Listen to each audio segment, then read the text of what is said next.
Kim, and top stories: opening ceremony at AU anniversary kicks off and rioting in Sweden spreads outside the capital. Good morning. The opening ceremony of the commemoration of the 50th anniversary of the AU is currently underway at the African Union headquarters in Addis Ababa, Ethiopia.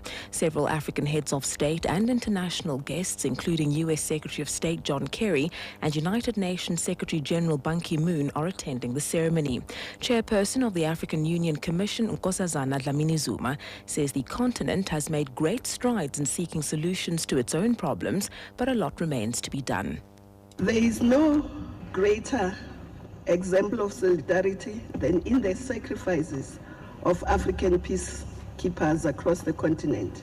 And I hope at some point, in not so distant a future, we will build a memorial in honor of all those who lost their lives from all over the continent. When we therefore talk about African solutions to African problems, it is because we know that we can only permanently silence the guns if we act in solidarity and in unity. A 14-year-old boy has been arrested in connection with the murders of 4 of his family members in Davidton near Benoni on the East Rand.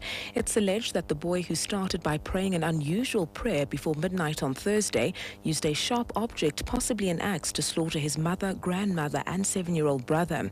He then allegedly fled into bushes with his 3-month-old brother before killing him, also with the axe. The teenager will appear in the Benoni Magistrates Court on Monday. Police spokesperson Sergeant Timothy Masilela says community members reported the incident. The boy allegedly attended a strange church in the area. The N3 highway has been closed in both directions just south of Villiers in the Free State. Traffic authorities say the road had to be closed after a tanker overturned. It's believed that the tanker was carrying kerosene. It's not clear how long cleanup operations will take, but motorists are advised to use alternative routes. The South African Weather Office says heavy low-lying fog, which has engulfed most of the Cape Peninsula in the past few days, is expected to ease slightly later today. Cape Town forecaster Rian Smith says a brief respite in the weather will make way for rain across the city tonight and tomorrow. Smith says while foggy conditions are normal at this time of year, they are made worse by dense clouds. We don't call it the misty month of May for nothing.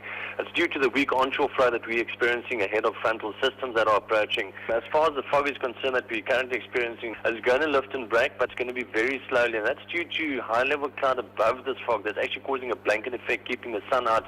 So we're not getting enough heat generated for this fog to lift briefly or evaporating during the course of the morning. So only late morning into the afternoon, we're expecting the fog just to ease off a bit.